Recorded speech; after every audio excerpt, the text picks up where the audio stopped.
Welcome to the Latter-day Freemen podcast, a podcast dedicated to building a movement of Latter-day Saints united in defense of the principles of freedom and our inspired Constitution.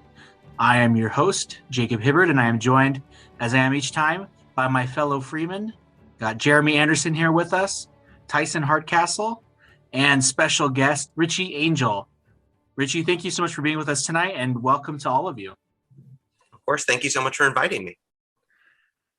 All right. So for those of you who are newer to our podcast or new to the Latter-day Freemen, you might not be familiar with this, but one of the things that we focus on is what we call the pillars of America. This comes from a talk from President Benson where he talked about the four pillars are the things that our country was built upon that led to it being free and prosperous. And the first of these four pillars is individual liberty. And that's what we're going to be discussing tonight. We're going to be talking about freedom. And to kind of start off our conversation about what is freedom, I wanted to share with you guys a quote from a prominent politician in today's politics, Senator Bernie Sanders. He gave an address as part of his 2020 presidential run. Essentially, it was his version or his twist on a previous speech that had been given by Franklin Delano Roosevelt, FDR, in 1944 called a Second Bill of Rights. And so Bernie gave this speech talking about freedom and he called it a 21st century Bill of Rights. And so I'm going to read this quote to you guys, and then we're going to use this as a springboard then to talk about freedom. So this is what Bernie Sanders said about freedom. He said, "What I believe is that the American people deserve freedom, true freedom. Freedom is an often used word, but it's time we took a hard look at what that word actually means. Ask yourself, what does it actually mean to be free? Are you truly free if you are unable to go to a doctor when you are sick or face financial bankruptcy when you leave the hospital? Are you truly free if you cannot afford the prescription drug you need to stay alive? Are you truly free when you spend half of your limited income on housing and are forced to borrow money from a payday lender at 200% interest rates? Are you truly free if you are 70 years old and forced to work because you lack a pension or enough money to retire? Are you truly free if you're unable to attend college or trade school because your family lacks income? Are you truly free if you're forced to work 60 or 80 hours a week because you can't find a job that pays a living wage? Are you truly free if you are a mother or father with a newborn baby, but you are forced to go back to work immediately after the birth because you lack paid family leave? Are you truly free if you're a small business owner or a family farmer who's driven out by the monopolistic practices of big business? Are you truly free if you're a veteran who put your life on the line to defend this country and now sleep on the streets? To me, the answer to these questions in the wealthiest nation on earth is no, you are not free. While the Bill of Rights protects us from the tyranny of oppressive government, many in the establishment would like the American people to submit to the tyranny of oligarchs, multinational corporations, Wall Street banks, and billionaires. It is time for the American people to stand up and fight for their right to freedom, human dignity, and security." So that was Bernie Sanders' comments on freedom and what freedom is. I would think that all of us here on the podcast have a different definition of what freedom is or what liberty is when we think about our pillar that our country was built on. And so I want to open up to you guys. We've heard Bernie Sanders' definition of what freedom is or how he thinks of freedom. But for us as Latter-day Freemen, what is liberty? What is freedom? And the floor is open to you guys to share your thoughts. I think he's construing freedom and liberty, and I am one person who would make a distinction between the two of those. What about you, Richie? I guess you can give your response to your initial gut reaction to Bernie, but then how do you answer the question? What is freedom or what is liberty? Yeah, let's start with, like you said, Senator Sanders' quote. He seems to be conflating the word free with carefree. Are you truly free if that's not what freedom or liberty means? And I'm not one who, like Tyson, is so hard pressed about the difference between freedom and liberty, so I might use them interchangeably. But natural rights philosophy is not the same thing as Hakuna Matata, because not only do you have rights, but you also have duties. and other people around you have rights, and sometimes those rights conflict. And so you have to figure out what that interplay is going to be. There's a fundamental difference between having the right to try, the right to access, the right to barter, to negotiate, versus the right to actually have something, the right to force somebody to get something for you, the right to force someone to agree to the terms that you proposed, or force them to perform a labor for you. In short, there's a difference between the right to happiness and a right to the pursuit of happiness. So my definition of what liberty is, I mean, you can look at it on a number of different levels. One is, just the basic framing, I guess you could say, of, like I mentioned, natural rights philosophy, which is, what are those things that are discoverable in nature? Freedom of thought, freedom of speech, freedom of movement, and then also freedom from certain things like bodily restraint. But then you, like I said, you get to a second level, which is then conflicting rights. What are, your right to speak and my right to, not hear things that I don't want to hear, and how did those play out in different forums and venues? And then even deeper than that, you have issues of laboratories of democracy, or, in the United States, republicanism, because we have Republican forms of government, but that's a semantic battle I'm never going to win. Anyway, so, in different states, you might have different types of approaches to things that may very well all be constitutional, yet restrict liberty in different ways or in different degrees, yet are still aiming at the same goal. So how you define liberty really depends on the context of the liberty that you're trying to exercise. But it cannot and never can mean what Senator Sanders is trying to construe it as, which is freedom means I have everything that I could ever want. I can make any choice. Any door is open to me. That's not what freedom is, because that's not reality. Freedom is not being carefree. Those are just not the same thing at all. Yeah, I like that distinction of carefree versus liberty or freedom. And when I think of freedom, my personal definition is, and I think that you see this borne out in the inspired philosophers in the scriptures. But my definition of freedom is that it's the absence of the threat of arbitrary, intrusive physical force against your person or your property. Thomas Jefferson defined liberty, or defined freedom, as unobstructed action according to our will within limits drawn around us by the equal rights of others. And so from an American perspective, the concept of freedom or liberty that we were founded on is the concept that you are free to act for yourself. And that there's not a guarantee of an outcome to that action, but that you are free to make those choices. And you're free to act without these restraints, so long as you're allowing other people to make those same choices. I don't know, Tyson, you wanted to kind of draw a distinction between freedom and liberty. We can go back and talk about that, and you can flesh that out a little bit. Sure. So I guess I subscribe to a viewpoint that was expressed in the 7 Habits of Highly Effective People by Stephen Covey. He references the story of Viktor Frankl, who was a Jew during the Holocaust, was in concentration camps. And Covey explains that in that state, as a prisoner in the concentration camp, Viktor Frankl's liberties were extremely restricted. He didn't have very many choices on which he could act. But he explained how Viktor Frankl, as soon as he came to the realization that man's last freedom was the freedom to choose your response to any sort of stimulus, he explained how Viktor Frankl's freedoms was far more expansive than even his Nazi captors' freedoms. And so he defined it as your ability or power to act on the choices you've been given. And so while his choices were very limited, he could exercise more fully himself on those choices than others who were in had far more liberty than he did. And I really liked that definition, because it really, I think, puts into perspective your sense of determination to kind of define your own destiny in a way. I really like the definitions you guys have put forward. I kind of want to try and juxtapose Jacob's definition of liberty with the one that Tyson, you're putting together. And Jacob, you harked back to Abraham Lincoln, or not Abraham Lincoln, sorry, Thomas Jefferson.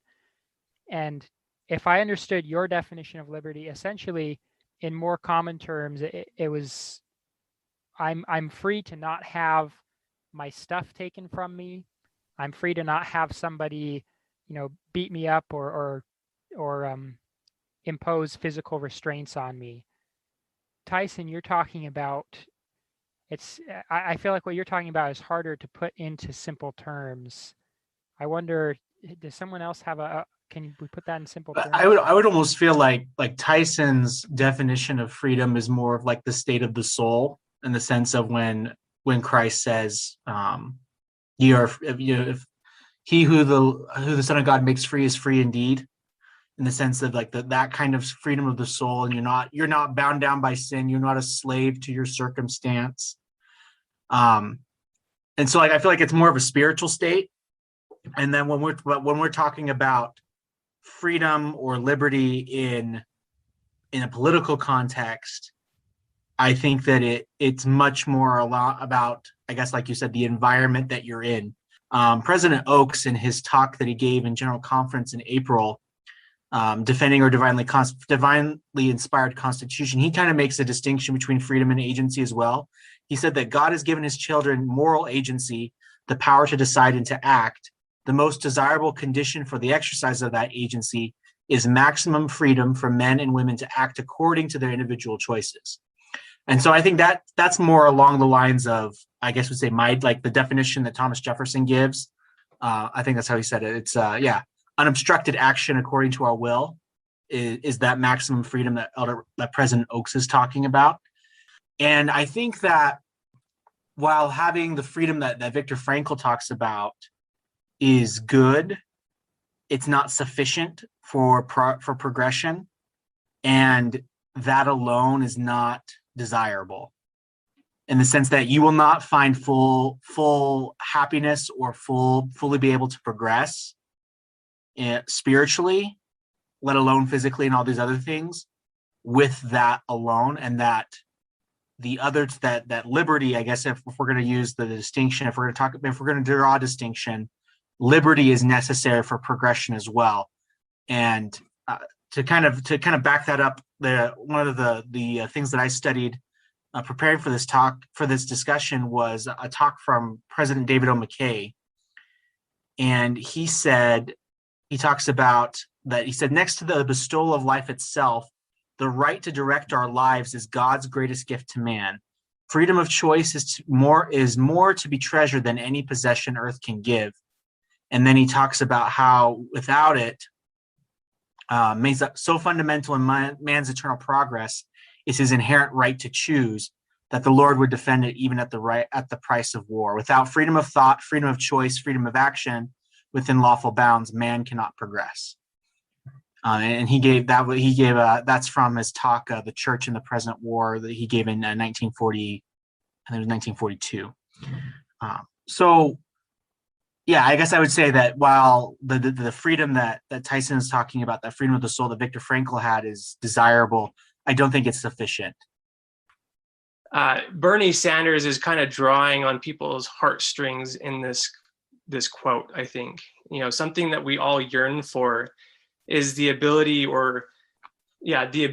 maximize ourselves in any circumstance, maximize ourselves in a daily sense, to truly experience life and to enjoy it.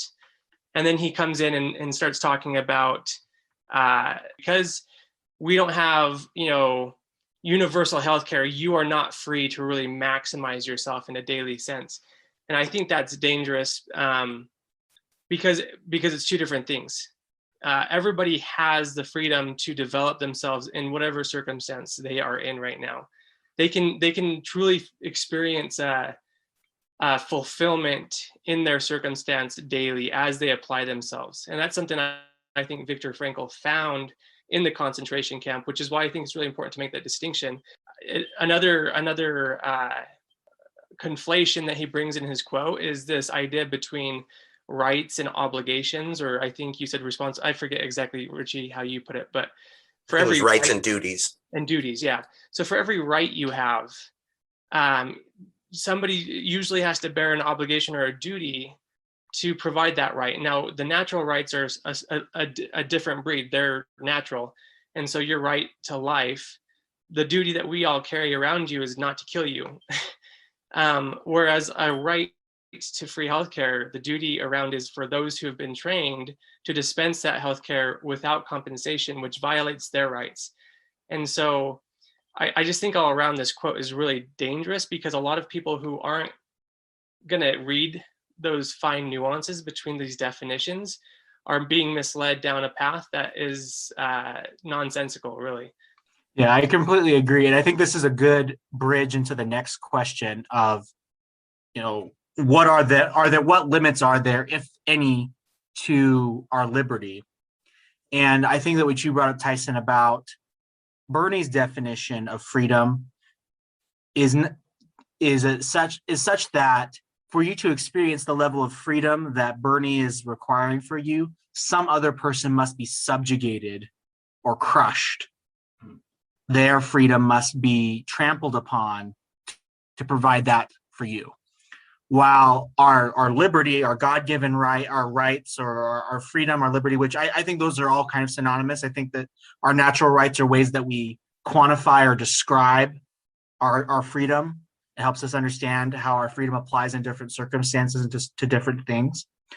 But that liberty, all that the duty that puts on us, like you said, Tyson, is the idea that it's a negative duty, in the sense that it requires you to refrain from certain things, as opposed to demanding you perform certain actions. So I have to refrain from killing you, like you said, or imposing my will upon you, using the threat of arbitrary force against you or against your property, as opposed to, like you said, with healthcare. I mean, we have to force people to pay money or to provide a service that they might not want to.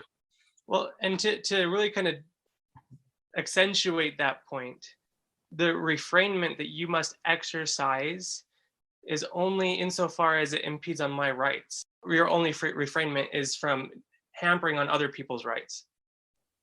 And that goes back to, go ahead, Richie. I was just going to say, I think that's exactly where I would define what the limit of freedom is, which is the John Stuart Mills line that it really always comes back to, which is, I can wave my hand around all I want until I hit somebody in the face, right? You are free to act within your own bounds, but you can't violate the rights of others. Or as David O. McKay said in that quote you just read, Jacob, and it's also on latterdayfreeman.com/quotes. Everyone go to latterdayfreeman.com.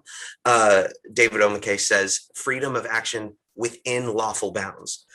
It might sound a little circular, right, to say what's the legal limit on liberty? It's that which is within lawful bounds. But what President McKay is hinting at here is that you have a freedom of action up to the point that you're starting to aggress against someone else.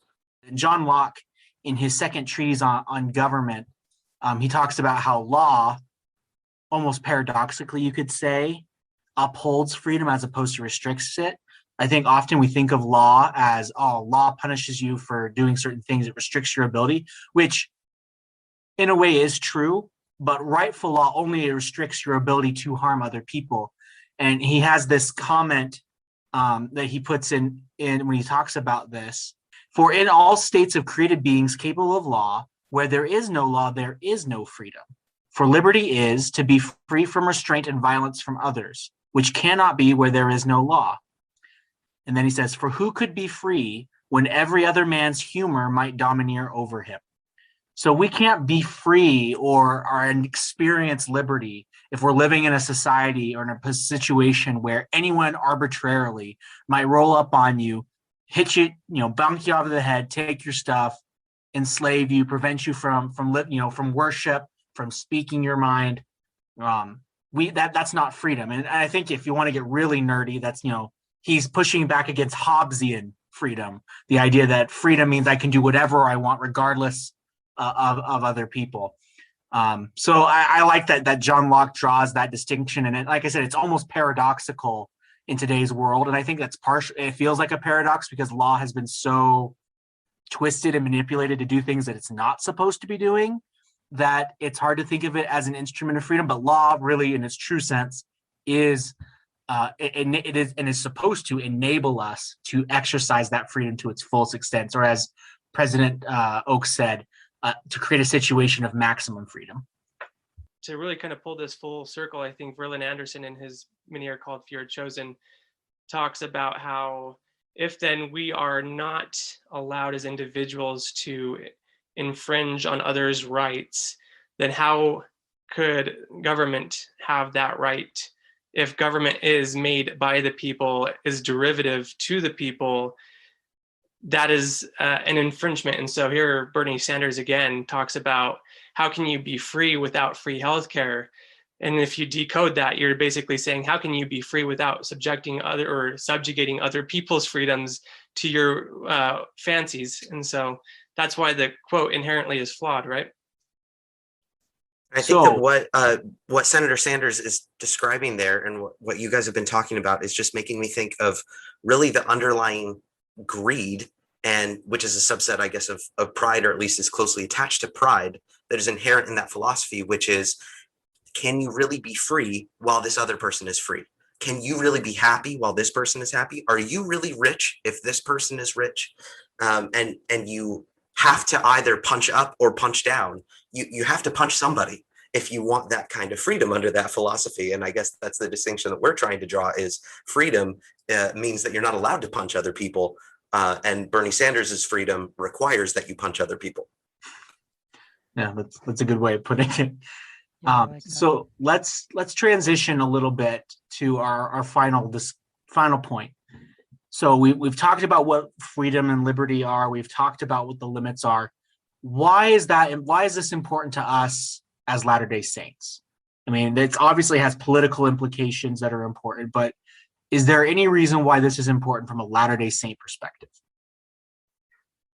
So we are here on earth to develop ourselves, to take the agency that we've been gifted and use it to really kind of hone our godlike instincts of using it right. And that can be done regardless. Again, like I stick to the definition where Viktor Frankl, he could do that.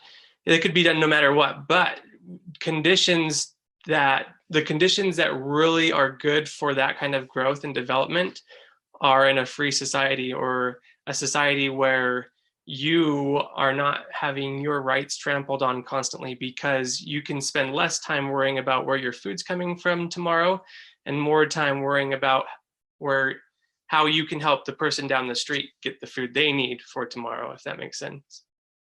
Another reason why I think it's important for us as Latter-day Saints is it provides us with a standard in which to interpret things that we encounter in society and in government.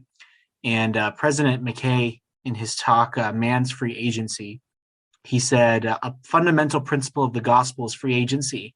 And references in the scriptures show that this principle is, number one, essential to man's salvation, and two, may become a measuring rod by which the actions of men, of organizations, of nations may be judged.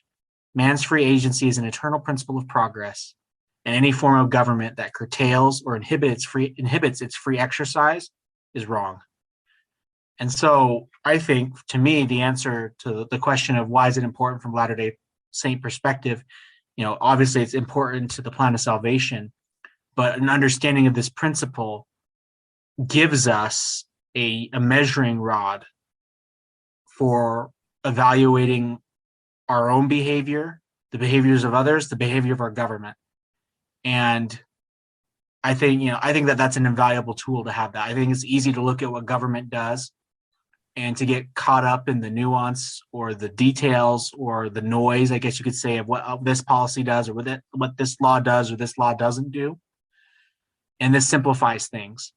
And we can ask ourselves the question, is this maximizing freedom? Is it promoting the ability for people to be free to choose, free to act? Is it protecting individuals from other people infringing on their rights? And if it is, then good. But if it's not, it falls short of that standard that the Lord and the prophets have set for what government's supposed to do. And we can know then that it's wrong. And so I think that that's really valuable to us as Latter-day Saints. If we are called to defend freedom and to defend the Constitution, this gives us a standard that we can use to evaluate what we're seeing. And we hold to the iron rod to get us through the mist of darkness. I think this is an iron rod that we can cling to get us through political mist of darkness. So that spurs another thought that I think, again, Verlin Anderson kind of spells out a reason why it's really important to have this type of freedom for Latter-day Saints. Imagine a situation maybe where you're saving your money for something you've wanted for a long time or something like that. Something that, it was going to bring you joy and satisfaction, but isn't necessarily a need. And then imagine coming to realize that maybe the neighbors are sitting down to, a bowl of broth because they can't afford anything else. And then you making a decision, do I use the money that I've saved for this thing for so long to buy this thing I want, or go and buy them groceries, or go and help with their situation, right? And that struggle, that internal struggle, if you make the choice to go and give to your neighbor, it adds growth. It makes you a better person. It makes you a more capable being. It brings you closer to God. Now, Verlin Anderson talks about how if we lived in a society where the law was you pay into this social system and everybody has what they want, you're lacking that decision point that makes you grow.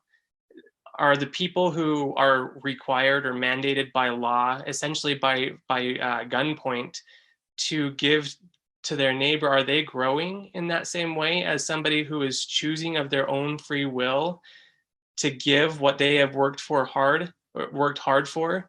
Are they getting the same thing? Are they getting the same blessings? And so you run into this situation where it's like, do they get a blessing or do they get punished, right? Like that, there's no answer there because they didn't have a choice. They had to give. And so there is no personal growth in that kind of a system. I think you kind of hit, for me, I think that's the core of why liberty is important to Latter-day Saints, is because ultimately we believe that this world and this life is about that personal growth. It's about becoming like God. And that's what agency allows us to do. That's what liberty allows us to do, is to act, and through our actions become more like God. But if you take that away, you have fewer opportunities to act, fewer opportunities to make mistakes or make correct decisions and learn from them and become like God. Doctrine and Covenants 101-78 calls this allowing so that every man might be accountable for his own sins in the day of judgment. And on the flip side, being free to merit blessings. If, like Tyson said, if I'm coerced at the point of a gun to be charitable, have I merited any blessing? No. And if I'm coerced to sin, have I merited punishment? No. And so, like both of you have been saying, it allows you to be truly accountable in both the good and the bad ways, and that leads to progression. I think it's also it's important to be careful in distinguishing between the ability to make choices and the kinds of choices that you're able to make, and the reason that you're limited in those choices. So Tyson keeps bringing it back to Viktor Frankl, and I love that quote that he gives because it's a reminder to us that we always have agency. No one can take agency away from us. The fact that in the council in heaven, we were able to choose Heavenly Father's plan or not shows that we had agency before we accepted that plan. That said, there are certain choices that are not going to be available to me in my life because of previous choices that I've made. That's not a restriction on my agency. That's just simply the path that I have taken. And I think that that's really what the heart of the agency or the freedom discussion is for members of the church, is that we want to see people have choices that they themselves can make. And if there are limits to their choices, it's because they themselves placed those limitations in their lives, not because government did it to them. We want to see everyone be able to make these choices. And so I think another big reason that we value freedom so much as Latter-day Saints is because we recognize that without it, we could not have gotten the restored church in the United States of America. And without continued liberty spread throughout the world, we cannot teach the gospel to all nations. So that has been at the forefront of, the history of the church, and also the future of the church, is us and others having the freedom to choose whether to accept the gospel or not, whether to act on those pieces of our agency or not, and to kind of expand the horizons of our agency, if you will. It kind of brings to mind something that I experienced while I was in the MTC. There was a missionary in my district who played the piano really well, to the point that you just name a song and he'd play it. And as we went through, I was there for 3 months. As we went through that experience, like, I really, really enjoyed listening to this elder play. And I can't remember quite what he said, but something brought to my mind the idea that, like, in that moment, I had the choice to do the same thing. I had the choice. I could go and pound the keyboard just as he is doing, right? Like, that was a choice given to me. I was at liberty to do that. But I didn't really have the freedom to play that way because I hadn't worked on it. I hadn't developed myself. I hadn't learned the lessons he learned and put the time in, the years of study, the years of practice. And so I wasn't fully free to play the piano like he was playing the piano, but I was at liberty to play the piano. No, that's a really good point. Well, I think this has been a really, really good discussion, and I really appreciate all of you, your thoughts and the insights that you gave. And I hope that our listeners, that this has been enlightening and inspiring for you. And just to me, like, my takeaway from all of this is just what a precious gift freedom is, and how important our liberty is in just so many different ways.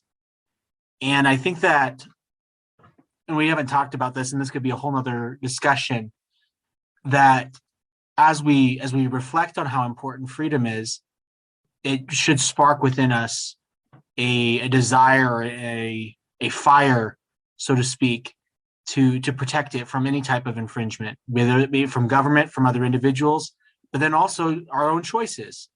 Our health decisions, the decisions we make with our health, with our finances, all of those impact our ability to exercise agency. And so I hope that this discussion is inspiring for you all and for our listeners, as it has been for me, of evaluating my own choices about what am I doing to empower myself, and then also inspiring me to be more anxious to ensure that government remains within its proper bounds, so that agency, so that liberty can be exercised fully. Do any of you have any kind of concluding or closing thoughts before we wrap up? Yeah, I just say that the first person responsible for making sure that you are free or have liberty, either one, is you. And if you're not willing to maximize yourself in every situation, that's not something that government can do for you. That's not something that government will always be able to hand you something to do without, crushing other people. So be responsible for your life. I just want to get in there, individual liberty. That's the pillar we're discussing today. I'm sure we'll come back to it many times. This is one of the foundations of America. All right, folks. Well, I want to thank each of my fellow co-hosts, and especially thank Richie, our guest, for joining us for this podcast. If you like what you've heard, be sure to like and subscribe to us on our different platforms that we're on. And also be sure to follow us on Instagram, Twitter, and Facebook. And if you have an idea of a question that you'd like to see discussed on the show, just shoot us a message there and we'll try to get to it on one of our future podcasts. But for my fellow co-hosts, I want to thank you so much for being with us, and we will see you next week.